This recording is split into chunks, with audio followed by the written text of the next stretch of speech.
بسم الله الرحمن الرحيم. إن الحمد لله نحمده ونستعينه ونستغفره ونعوذ بالله من شرور أنفسنا ومن سيئات أعمالنا. من يهده الله فلا مضل له ومن يضلله فلا هادي له، وأشهد أن لا إله إلا الله وحده لا شريك له، وأشهد أن محمدا عبده ورسوله. أما بعد، بسم اللہ الرحمن الرحیم. حب مصطفیٰ صلی اللہ علیہ وسلم کے تقاضے. نمبر 6، نبی صلی اللہ علیہ وسلم کے لیے مقام وسیلہ کی دعائیں کرنا.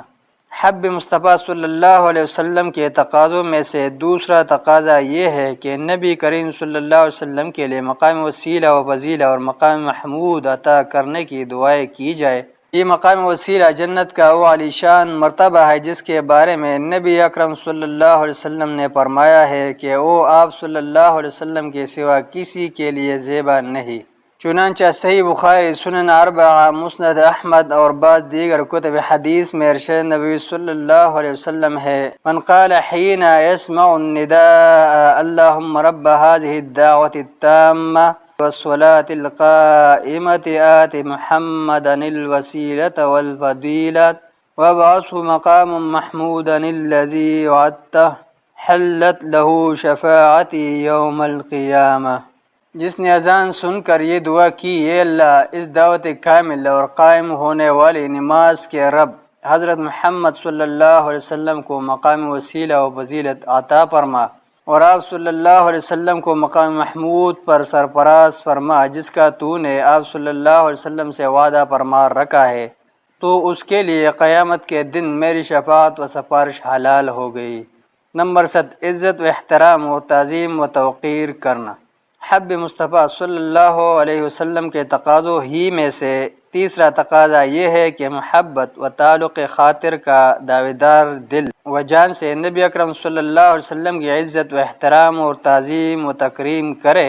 اور ہر اس کام سے اجتناب کرے جو اس کے منافی ہے. نبی صلی اللہ علیہ وسلم کی تعظیم و توقیر 3 طرح سے ہوگی. نمبر 1 دل سے، نمبر 2 زبان سے، نمبر 3 دیگر اعضاء سے. نمبر 1 دل سے تعظیم کا معنی یہ ہے کہ نبی صلی اللہ علیہ وسلم کے منصب نبوت و رسالت کا دل سے اقرار کرے، آپ صلی اللہ علیہ وسلم کے اعلیٰ مقام و مرتبہ کا معترف ہو اور آپ صلی اللہ علیہ وسلم کو دل و جان، دولت و مال اور ہر چیز سے زیادہ محبت کرے.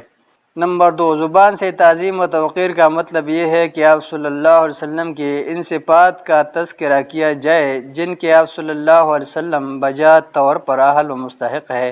آپ صلی اللہ علیہ وسلم نے جو صفات خود بیان فرمائی ہے یا اللہ تعالیٰ نے آپ صلی اللہ علیہ وسلم کی جو صفات بیان کی ہے ان سب کا تذکرہ کیا جائے، لیکن اس میں نہ تو افراط، مبالغہ آمیزی اور غلو و تشدد ہو، نہ ہی تفریط و تقصیر اور کوتاہی کی جائے. نمبر 3 اعضاء سے تعظیم و احترام یہ ہے کہ آپ صلی اللہ علیہ وسلم کے تمام احکام و اوامر پر اپنے اعضائے جسم کے ساتھ عمل کیا جائے. آپ صلی اللہ علیہ وسلم کے لائے ہوئے دین کو دیگر تمام ادیان پر غالب کرنے کے لیے ہر ممکن کوشش کی جائے. آپ صلی اللہ علیہ وسلم کی شرعیت کی مدد و نصرت کی جائے اور آپ صلی اللہ علیہ وسلم کی ناموس و حرمت کا تحفظ و دفاع کیا جائے. الغرض نبی اکرم صلی اللہ علیہ وسلم کا اس حد تک احترام و اکرام ہو کہ اپنی آواز بھی آپ صلی اللہ علیہ وسلم کی آواز سے بلند نہ ہو، حتیٰ کہ آپس کی گفتگو کے دوران بھی اپنی آواز کو نبی مکرم صلی اللہ علیہ وسلم کی آواز سے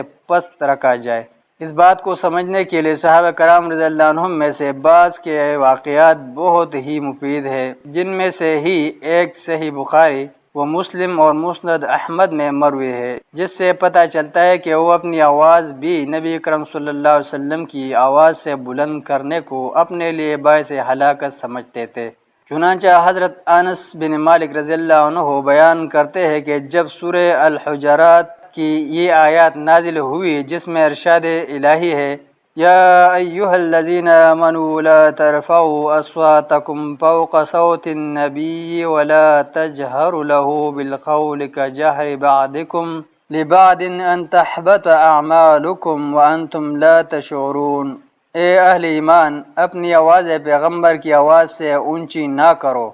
اور جس طرح آپس میں ایک دوسرے سے زور زور سے بولتے ہو اس طرح ان کے روبرو زور زور سے نہ بولا کرو، ایسا نہ ہو کہ تمہارے اعمال ضائع ہو جائے اور تم کو خبر بھی نہ ہو۔ تو اس آیات کے نزول کے بعد حضرت ثابت بن قیس رضی اللہ عنہما اپنے گھر بیٹھ گئے، کیونکہ فطرتی طور پر وہ بلند آہنگ تھے، ان کی آواز اونچی تھی، اور ساتھ ہی کہنے لگے یہ آیات نازل ہو گئی اور آپ لوگوں کو معلوم ہے کہ میری آواز نبی صلی اللہ علیہ وسلم سے بلند ہے، لہٰذا میں تو اہل جہنم میں سے ہو گیا ہوں۔ ان کی یہ بات نبی اکرم صلی اللہ علیہ وسلم کے گوش گزار کی گئی تو نبی صلی اللہ علیہ وسلم نے فرمایا تم اہل جہنم میں سے نہیں بلکہ تم تو اہل جنت میں سے ہو۔ سورہ الحجرات کی مذکورہ بالا آیات میں یہ بات بتائی گئی ہے کہ جب تم نبی اکرم صلی اللہ علیہ وسلم سے گفتگو کرو تو نہایت سکون و وقار سے بات کرو، ایسے اونچی اونچی آواز سے نہ کرو جیسے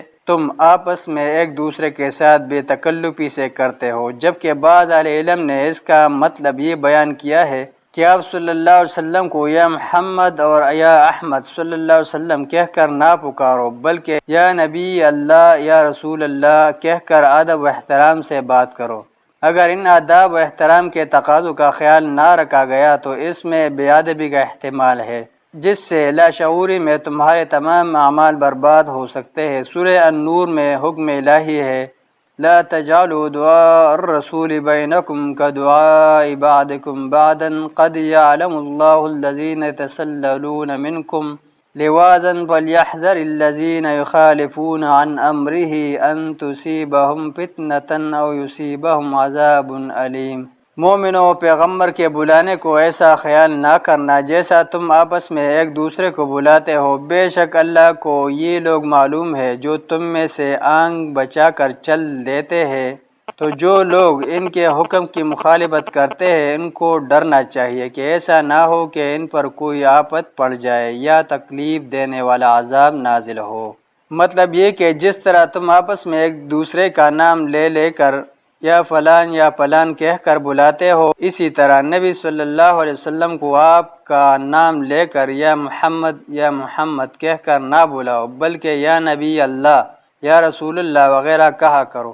اس ادب کا تعلق آپ صلی اللہ علیہ وسلم کی حیات طیبہ سے ہے، جبکہ صحابہ کرام رضی اللہ عنہم کو ضرورت پیش آیا کرتی تھی کہ وہ آپ صلی اللہ علیہ وسلم سے مخاطب ہو۔ علاوہ ازیں اللہ تعالیٰ نے ان لوگوں کی تعریف کی ہے جو نبی صلی اللہ علیہ وسلم کی عظمت و جلالت کا خیال رکھتے ہوئے اپنی آوازیں پست رکھا کرتے تھے۔ چنانچہ سورہ الحجرات میں ارشاد الہی ہے ان الذین یغضون اصواتهم عند رسول اللہ اولئک الذین امتحن اللہ قلوبهم للتقوى لهم مغفرۃ واجر عظیم۔ جو لوگ پیغمبر الہی کے سامنے دبی آواز سے بولتے ہیں اللہ نے ان کے دل تقوی کے لیے آزما لیے ہیں، ان کے لیے بخشش اور اجر عظیم ہے۔ مسند احمد کی ایک حدیث سے پتہ چلتا ہے کہ عامیانہ انداز کے ساتھ حجرے سے باہر کڑے نبی اکرم صلی اللہ علیہ وسلم کو یا محمد صلی اللہ علیہ وسلم کی آوازیں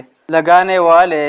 بنو تمیم کے اعرابی و گنوار قسم کے لوگوں کو اللہ تعالیٰ نے بے عقل قرار دیا ہے۔ چنانچہ سورہ الحجرات کی آیات انہی کے بارے میں نازل ہوئی جس میں ارشاد الہی ہے ان الذین ینادونک من وراء الحجرات اکثرهم لا یعقلون۔ جو لوگ آپ کو حجروں کے باہر سے آوازیں دیتے ہیں ان میں سے اکثر بے عقل ہے۔ اس آیات سے معلوم ہوا کہ نبی اکرم صلی اللہ علیہ وسلم کی جلالت و شان اور آپ صلی اللہ علیہ وسلم کے ادب و احترام کے تقاضوں کو ملحوظ خاطر نہ رکھنا بے عقلی ہے۔ ایک وضاحت، یہاں یہ بات پیش نظر رکھے کہ جس طرح احترام رسول صلی اللہ علیہ وسلم کی خاطر نبی اکرم صلی اللہ علیہ وسلم کی حیات طیبہ میں آپ صلی اللہ علیہ وسلم کے سامنے اپنی آوازوں کو پست رکھنا ضروری اور اونچی آوازیں نکالنا مکروہ ہے، اسی طرح آپ صلی اللہ علیہ وسلم کی وفات کے بعد آپ صلی اللہ علیہ وسلم کی مسجد میں بھی اپنی آوازوں کو پست رکھنا ضروری ہے۔ چنانچہ صحیح بخاری میں حضرت صاحب بن یزید رضی اللہ عنہ بیان کرتے ہیں کہ میں مسجد نبوی صلی اللہ علیہ وسلم میں کھڑا تھا تو مجھے کسی نے کنکری ماری، کیا دیکھتا ہوں کہ امیر المؤمنین حضرت عمر فاروق رضی اللہ عنہ ہے، نوح نے مجھے حکم فرمایا کہ جائیے اور ان 2 آدمیوں کو میرے پاس لے آئیے۔ میں گیا اور انہیں لے آیا۔ انہوں نے ان سے مخاطب ہو کر پوچھا، تم کون ہو اور کہاں کے ہو؟ انہوں نے بتایا کہ ہم طائف سے ہے۔ اس پر حضرت عمر رضی اللہ عنہ نے فرمایا، اگر تم مدینہ منورہ کے رہنے والے ہوتے تو میں تمہیں سزا دیتا۔ تم نبی اکرم صلی اللہ علیہ وسلم کی مسجد میں کھڑے ہو کر اپنی آوازوں کو بلند کر رہے ہو۔ امام ابن کثیر رحمہ اللہ نے اپنی تفسیر میں لکھا ہے، علماء نے کہا ہے کہ نبی اکرم صلی اللہ علیہ وسلم کی قبر مبارک کے پاس آوازوں کو بلند کرنا بھی اتنا ہی مکروہ ہونا پسندیدہ پہل ہے جتنا کہ آپ صلی اللہ علیہ وسلم کی زندگی میں آپ صلی اللہ علیہ وسلم کے پاس تھا، کیونکہ آپ صلی اللہ علیہ وسلم زندگی میں اور موت کے بعد حیات برزخ میں ہر حال میں قابل صد ہزار تعظیم و احترام اور جلیل القدر ہے۔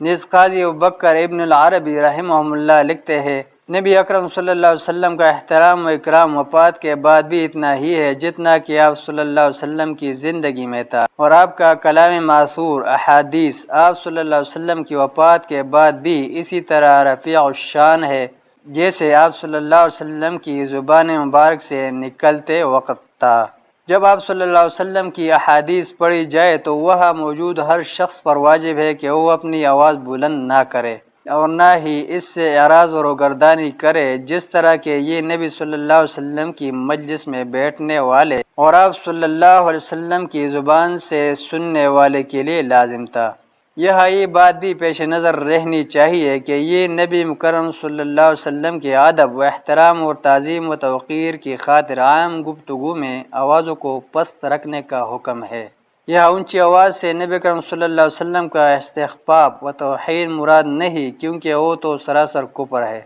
جس کی مزید تفصیل آگے آ رہی ہے۔